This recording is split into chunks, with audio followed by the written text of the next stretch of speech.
साथियों नमस्कार। Supreme court की तरफ से एक बड़ा अपडेट आ रहा है सहारा समूह के बारे में। 3 तारीख और 4 तारीख को जो भी सहारा के और सेबी के मामले में कोर्ट के अंदर हुआ वो सब मैं अपडेट आपको लगभग दे चुका हूं। लेकिन आज सहारा समूह के बारे में सुनवाई हुई और सहारा समूह के वर्सोवा भूमि को बिक्री करने के लिए उसके सौदे के लिए अंतरिम आदेश दे दिया है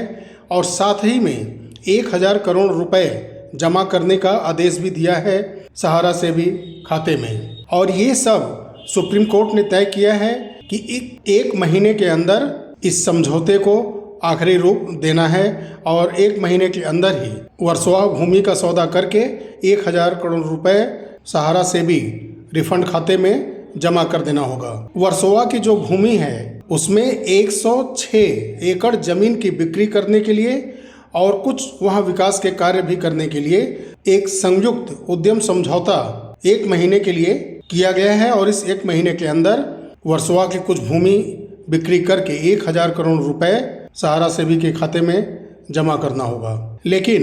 साथ ही में समूह के द्वारा उस भूमि के विकास के लिए न्यायालय से पहले मंजूरी लेनी होगी। इसके बाद ही कोई भी वहाँ पर विकास कार्य वो वर्सोवा की भूमि पर कर सकते हैं। पहले बिक्री करके 1000 करोड़ रुपए जमा करना होगा। इसके पहले जो रियल एस्टेट और सहारा हाउसिंग के विषय में जो केस 2012 से चले आ रहे थे उसमें 10,000 करोड़ रुपए जमा करने का आदेश न्यायालय ने पहले ही दे दिया था। साथ ही साथ सुप्रीम कोर्ट ने सहारा को अपनी किसी भी भूमि को बिक्री करने का यानी बेच करके पैसा जमा करने का एक आदेश पारित कर दिया है। बिल्कुल स्वतंत्र कर दिया है सहारा को कि वो अपनी किसी भी प्रॉपर्टी को बेच करके निवेशकों का पैसा देने के लिए वो सहारा सेबी फंड में पहले 10,000 करोड़ और फिर आज जो समझौता हुआ है उसके तहत 1000 करोड़ रुपए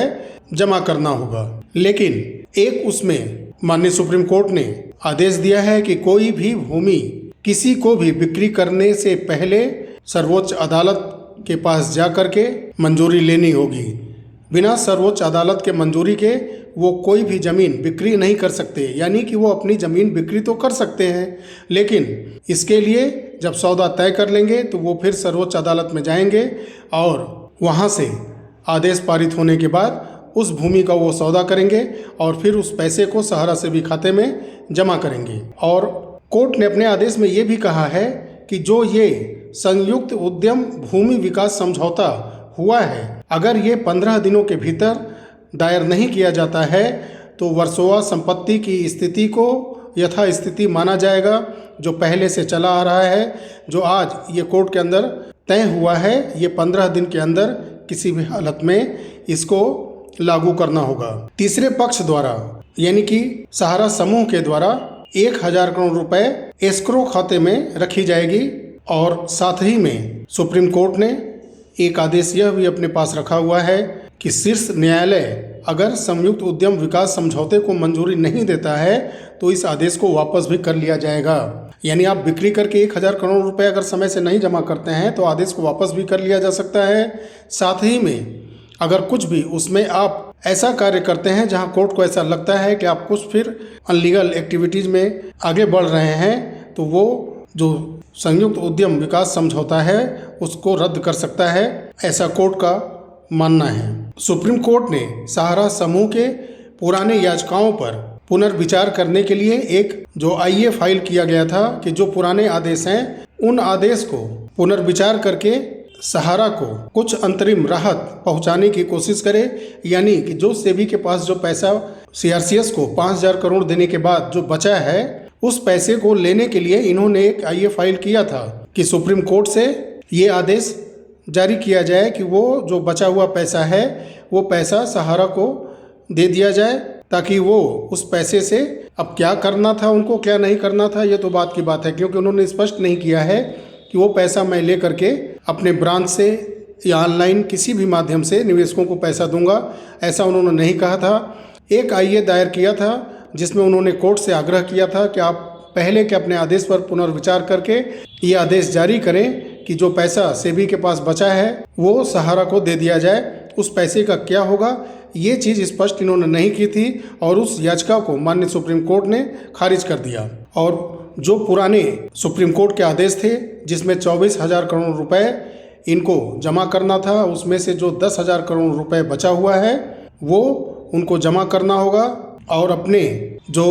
सहारा रियल इस्टेट और सहारा हाउसिंग के लगभग 3.25 करोड़ के आसपास या कुछ ज़्यादा जो निवेशकों ने उस समय पैसा जमा किया था उनका पूरा पैसा लौटाने के लिए जो कहा गया था, उसमें से जो पैसा वो नहीं लौटा पाए हैं वो पैसा पहले वो वापस करें। जो रियल इस्टेट और हाउसिंग में जिन्होंने इन्वेस्ट किया था वो पैसा लौटाने के लिए कहा गया है। और लगभग आज की सुनवाई के बाद जो जस्टिस संजीव खन्ना जी की अगुवाई में जो 3 जस्टिस की पीठ थी, लगभग ये आदेश अंतिम रूप ले चुका है, क्योंकि सहारा की 2 कंपनियों की समीक्षा 2013 में ही खारिज कर दी गई थी। तो जो आज का ये एक अंतरिम आदेश सहारा को जारी किया गया है, ये इन 3 दिन की सुनवाई में जो कुछ घटनाक्रम घटा था लगभग ये आखिरी आदेश है। तो सब ले दे करके कल 2 दिन जो कल और परसों सुनवाई हुआ था वो सहारा रियल इस्टेट और सहारा हाउसिंग के ऊपर हुआ था और आज सहारा समूह के ऊपर सुनवाई हुआ है, जिसमें 1,000 करोड़ रुपए वर्सोवा की भूमि को नीलाम करके जमा करना होगा और जमा करने के बाद फिर वहाँ पे विकास कार्य के लिए कुछ कार्य कर सकते हैं वो भी कोर्ट की अनुमति लेनी होगी। और साथ ही में सहारा को निवेशकों का पैसा वापस करने के लिए सेबी का जो 10,000 करोड़ का उन्होंने कोर्ट ऑफ कंटेम्प्ट लगाया था, वो 10,000 करोड़ रुपए जमा करने के लिए, ये सारे चीज़ करने के लिए सहारा अपनी कोई भी प्रॉपर्टी बेच सकती है। ये आदेश माननीय सुप्रीम कोर्ट ने पारित कर दिया है। तो सुनवाई लगभग समाप्त हो चुकी है और अब सहारा को देखना है कि वो कितनी जल्दी अपनी प्रॉपर्टियों को बेचता है और ये पैसा जमा करने के बाद फिर वो कोर्ट के सामने क्या कहता है और सरकार क्या करती है। CRCS पोर्टल पे जिन्होंने आवेदन किया था उसके बारे में कोई भी सूचना नहीं निकल करके आई है कि जो निवेशक CRCS के माध्यम से आवेदन किए थे उनका क्या होगा और उन्हें पैसा कैसे वापस मिलेगा। लेकिन जो आदेश सहारा को कोर्ट के जरिए मिला है, ये आदेश पूरा करने के बाद फिर आगे देखिए क्या होता है। माननीय सुप्रीम कोर्ट निवेशकों के लिए क्या सोचते हैं और क्या आदेश पारित करते हैं। पहले सहारा को किसी भी हालत में ये पैसे सहारा से भी खाते में जमा करने होंगे, फिर उसके बाद का रास्ता खुलेगा। साथियों, ये थी आज सुप्रीम कोर्ट के अंदर सहारा से भी कंटेम्प्ट ऑफ कोर्ट के बाद सहारा समूह के बारे में जो आज सुनवाई हुई, उसके बारे में आपसे हमने सारे समाचार को साझा किया। साथियों, 3 दिन की सुनवाई के बारे में और कुछ सहारा निवेशकों से राय लेकर के, और जिन सहारा निवेशक साथियों ने काफ़ी ज़्यादा कमेंट किया है मेरे चैनल पे वीडियो के बारे में, उनके राय और अपनी राय के विषय में एक वीडियो कल मैं लेकर के आऊँगा और बहुत सारे तथ्य रखे जाएंगे और सरकार से एक आग्रह किया जाएगा कि CRCS के माध्यम से जो 5,000 करोड़ रुपए उन्होंने स्वीकृत करा लिए हैं पहले से निवेशकों को देने के लिए, उस पर वो आगे बढ़े। तो बहुत ही जल्द मैं कल हो सकता है कि सभी लोगों के साथ मिल करके एक वीडियो लेकर के आपके समक्ष आऊँगा।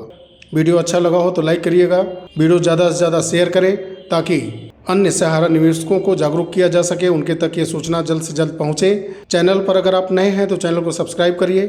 बेल आइकन को प्रेस करिए ताकि आने वाली वीडियो की सूचना आपको मिलती रहे। मिलते हैं बहुत जल्द अगले वीडियो में, तब तक के लिए नमस्कार। जय हिंद, जय भारत, वंदे मातरम।